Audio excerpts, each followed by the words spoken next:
que tengamos ir al médico y decirle tengo esto, y entonces el médico valorará. Pero no obstante hay que hacer unas pruebas anuales que vamos a poner aquí, o se deben hacer. Lo que sí yo les voy a pedir es una cosa, y que me ocurre con mucha frecuencia cuando doy esta charla en el consultorio de los médicos de los pueblos. Al día siguiente aparece, mire, me dijo el doctor Carbajo ayer en una conferencia que tal, cuando yo tenía carraspera y tal, que tenía que venir, y se le llenaban las consultas de los médicos, y el médico me llamaba y dice, coño, no me digas esto porque la verdad, y es verdad, o sea que se lo tomen con cierta reserva lo que estoy diciendo, aunque poco a poco, si van preguntando al médico, poco a poco no le llenen a nuestros compañeros la consulta. Entonces, la prevención secundaria es el grupo de acciones o pruebas dirigidas a detectar precozmente un cáncer. Esto es muy importante. La detección precoz de un cáncer supone entre el 50 y el 60% o más de curación. Debe ser una prueba sencilla, debe ser una prueba periódica, es decir, cada tiempo. Está muy estipulado y ahora vamos a decir más o menos por encima. Ya me queda muy poco, pero el que quiera se puede marchar, porque no le vergüenza. Porque yo empiezo a estar violento ya. Vamos a ver, el diagnóstico precoz del cáncer de piel, el melanoma, es por la exploración en la piel de ese tumor. ¿Y qué uno puede ver sin ir al médico o darse cuenta de lo que está ocurriendo en una lesión de color marrón en la piel? Pues para sospechar de un melanoma, la lesión tiene que ser asimétrica, es decir, más grande que larga, que estrecha, etc. El borde es muy irregular. El color tiene que estar cambiante en varios sitios. El diámetro debe ser mayor de 6 milímetros y que la evolución quiere decir que vaya creciendo a bastante velocidad a medida que va pasando el tiempo. Esta es la que se llama la regla ABCDEE, que es las iniciales de cada palabra de esto. Si nosotros vamos viendo esto, podemos llegar bastante bien a un melanoma, aunque un melanoma es un tumor muy maligno, muy agresivo y a veces incurable. Este es el melanoma que estábamos analizando, estábamos diciendo, y hay los bordes, el tamaño, etc. Pero bueno, esto no podemos aquí parar. El cáncer de colon también tenemos que tener una prevención. Entonces, uno de los test más corrientes es el test que se llama de sangre oculta en heces. Eso es cuando uno tiene sospecha o le ocurre que empieza a tener alteraciones en la defecación, entonces tiene que ir al médico. ¿Cuáles son las alteraciones? Pues si uno normalmente va al baño a una hora determinada del día, pero si empieza a ser cambiante, un día sí, otro día no, un día las heces más flojas, otros no, hay que empezar a pensar que aquí puede pasar algo. Y como puede pasar algo, al médico. Y ahí le ha dado un test de sangre oculta en heces. Esto es porque ya hay unos signos de alarma, es lo que decimos. Hay un biomarcador genético que se utiliza en muchos hospitales, es el Septin 9, que es bastante indicador. Si aquí empieza a dar positivo, no quiere decir nada seguro, entonces hay que hacer una colonoscopia. Y desde luego a todas las personas que en la familia tienen un familiar que ha tenido cáncer de colon, a todas hay que hacer por lo menos una prueba cada cierto tiempo. En cada hospital y en cada sitio se hace con una frecuencia distinta. Esto es un colon y aquí hay una lesión, esto es un pólipo. El médico entra, se visualiza el colon con esta lamparita que hay aquí, se estirpa. Incluso esto a su vez se estirpa el pólipo y ese pólipo se lleva a un laboratorio de patología común y se analiza si es tumor benigno o maligno. Si uno llega a un tumor de este tamaño que es como un PET, que tiene un pedículo fino, estamos realmente, si es menor de 2,5 centímetros, estamos normalmente haciendo un tumor benigno. Cuando llega a los 3 centímetros la cosa se pone fea.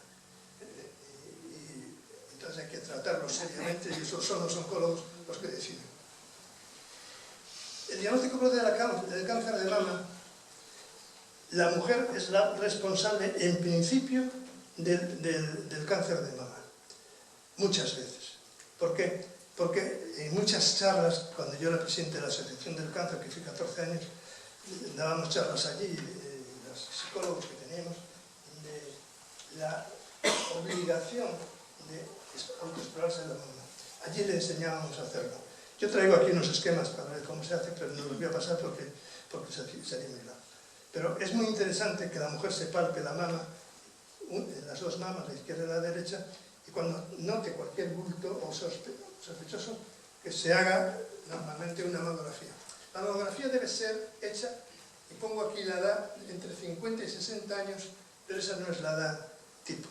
En cada hospital y en cada región se toma una cifra de años para hacer la mamografía. Yo ahí pongo 50 o 60 años, que es la que se hacía en mi hospital, pero puede ser de otra manera. La mamografía es muy interesante, siempre una vez al año. Si vemos en la mamografía algo sospechoso, se hace una punción, se pincha con una aguja fina y se extrae un poco de tejido. Y ese es el que se debe analizar, porque eso a lo mejor puede ser la clave. Y si no, hay una técnica muy moderna, o bastante moderna, que es la estereotaxia, que es con un ordenador buscar el nódulo, puede ser un nódulo microscópico, el ordenador pincha un trozo de tejido, no es como en la aspiración que entra, se aspira líquido y se analiza el líquido. Aquí se analiza el tejido. En el departamento que yo dirigía recibíamos muchísimas funciones mamarias de toda la provincia. Y puedo decir que hemos salvado, yo creo que bastantes vidas, porque ahí se podían llegar, habéis visto una fotografía al principio de tumores de 2 milímetros. Y es que cuando se coge un tumor de 2 milímetros, le hemos salvado a la mujer la vida. Hay una cosa que es que si una persona tiene en su familia un cáncer de mama, o ha tenido, se hace un estudio genético que es el BRCA1 o el BRCA2. Ahora hay el BRCA3 porque dicen que el BRCA1 ya no sirve, que es lo que pasa siempre, se va modificando, pero bueno, ha servido siempre y se ha acertado bastante con este tema. Este es un cáncer de mama, está aquí el tumor, y esto es una punción, aspiración con aguja fina que se hace desde fuera hacia el tumor. Aquí extraemos con la aguja el líquido que hemos dicho. Y esto es los cilindros procedentes de una estereotaxia. Esto es muchísimo más definitivo. Claro, no todos los hospitales tienen un aparato de estereotaxia disponible. A lo mejor tienen uno, pero con los pacientes son tantos que a lo mejor no hay tiempo. Esto es definitivo. Porque fijaros, ahí dice el tamaño, un 15 milímetros, estamos aquí exactamente, todo esto son 15 milímetros. Es decir, fijaros cuántos tendría esto. La realidad es que sacamos muy poco tejido.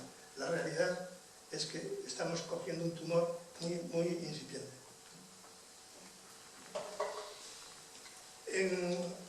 Al ginecólogo, que tenéis las mujeres mucho miedo a ir, es fundamental ir todos los años al ginecólogo. Hacer una citología anual a partir, fijaros, aunque parezca un poco raro, de la primera relación sexual. ¿Por qué? Porque pueden ir apareciendo virus, podemos neutralizar cosas. Y estudiar el papilomavirus, que es lo que había dicho antes. Antes no se estudiaba, ahora en la mayor parte de los departamentos de patología se estudian, y muy bien además. ¿Cómo se diagnostica el cáncer de pulmón en un paciente de alto riesgo? Alto riesgo es aquel que está sofocado, que tiene un esputo sanguíneo, etcétera, etcétera. Pues hay que hacerlo. Aunque no sirve para mucho, porque el cáncer de pulmón es muy operacional, hay que hacer una radiografía frontal y lateral de todas anual, se debe hacer una citología anual del esputo, que tampoco sirve para demasiado. Y esto que pongo aquí son estudios aislados en hospitales ricos, en regiones diferentes, como puede ser el Pamplona. Pamplona está haciendo un estudio ahora muy importante en 150 y tantos mil pacientes y han detectado, no muchos cánceres, pero han detectado, me parece que eran 33. Si detectas 33 cánceres, has salvado prácticamente la vida a 33 personas. El cáncer de próstata, ya lo sabéis muchos, que a partir de los 40 años hay que realizar un estudio PSA. El PSA, que es un antígeno prostático, es específico en sangre del cáncer de próstata. Algunas veces falla, pero no, si es positivo, hay que acudir inmediatamente al médico. Aquí está equivocado esto porque no es el médico, es el otorrino. Pero, muchas gracias. Al urólogo, efectivamente, para que le realice un tacto rectal. En caso que lo dude el urólogo, al hacer una biopsia, que muchas veces se hace y es positiva. Estos son los signos de alarma realmente que os deben preocupar. Cuando hay un bulto o una mama, hay que ir o al ginecólogo o al cirujano. Una cicatriz o una úlcera en la boca, en la piel, que vemos que es fea y que no cura, y fea ya sabéis lo que quiero decir. Una mancha o lunar en la piel que sigue aquella regla que hemos dicho, ABCDE, hay que ir al médico. Una hemorragia en el aparato genital femenino, urinario y digestivo, siempre que haya un órgano que sangre, hay que molestar en el hospital a la gente, porque para eso está. Cuando hay cambios, como decía antes, en el ámbito urinario y digestivo, es decir, cuando uno va al baño con mucha frecuencia, cuando orina con mucha frecuencia, es decir, que no es normal, pues hay que ir al médico. Esto es lo que decía antes de los pacientes. Cuando uno tiene una tos y ronquera persistente a más de 2 semanas, se debe ir al médico. Pero con la salvedad que he dicho. Es muy importante saber una cosa. La tos y la ronquera de una persona se pasa o se debe esperar para ir a un médico varias cosas. Pero siempre sin hablar. Porque si se habla, yo ahora estoy empezando a ponerme ronco porque hablaba una hora seguida. Es decir, el hablar mucho estimula las cuerdas y llega un momento que se irritan. Ese es el momento que si yo tengo ronquera y sigo hablando mucho, pues la ronquera no pasa. Entonces voy al médico. Y no hay por qué ir al médico. Entonces lo que hay que es esperar, ser tranquilos, dejar tranquilo a tu médico, que atienda a los que verdaderamente los necesitan. Si es verdad, cuando uno note, un familiar note, tu marido, tu mujer, etc., ha perdido el apetito y ha perdido un peso de forma no justificada, hay que ir a un hospital de medicina interna para que le vean. Al contrario, ¿cuándo puede uno curarse? Cuando el usuario se somete a un examen periódico, cuando el enfermo acude al médico con los signos de alarma que hemos dicho antes, y cuando es remota la curación, cuando ya estamos peor, cuando el paciente es rebelde, acude tarde al médico y el cáncer, por tanto, está muy avanzado. Y hay otros cánceres que dan tan mala respuesta que aunque hagamos lo que hagamos, las cosas no van bien.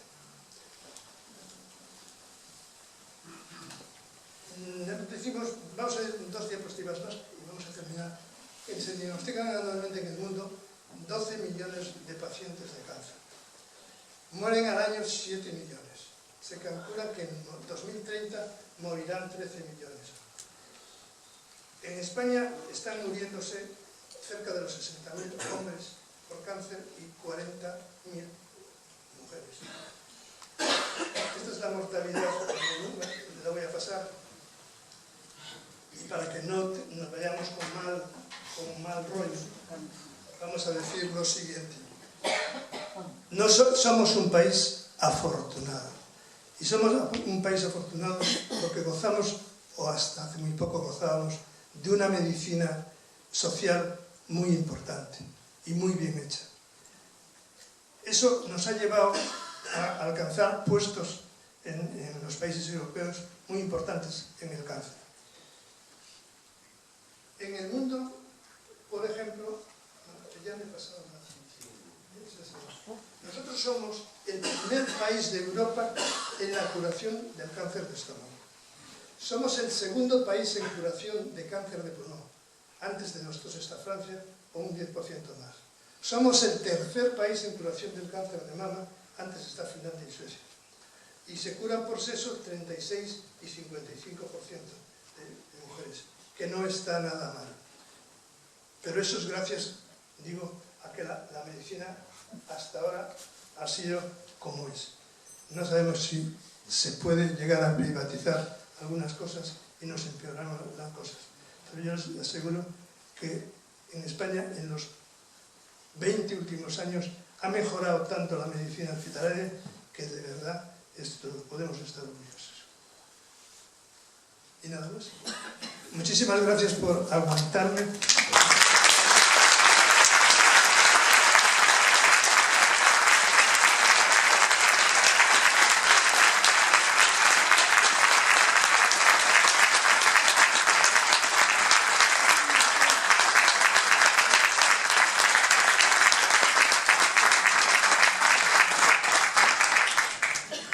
No digo que preguntéis porque sería eterno y si alguno tiene alguna pregunta, pero yo creo que las preguntas suelen ser muy concretas y no creo que sea necesario. No que quiera escaparme de las preguntas, pero bueno. Yo os sigo diciendo, me siento muy orgulloso de haber poder aclararos algunas cosas del cáncer, sobre todo aquí en mi tierra. Muchas gracias.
Está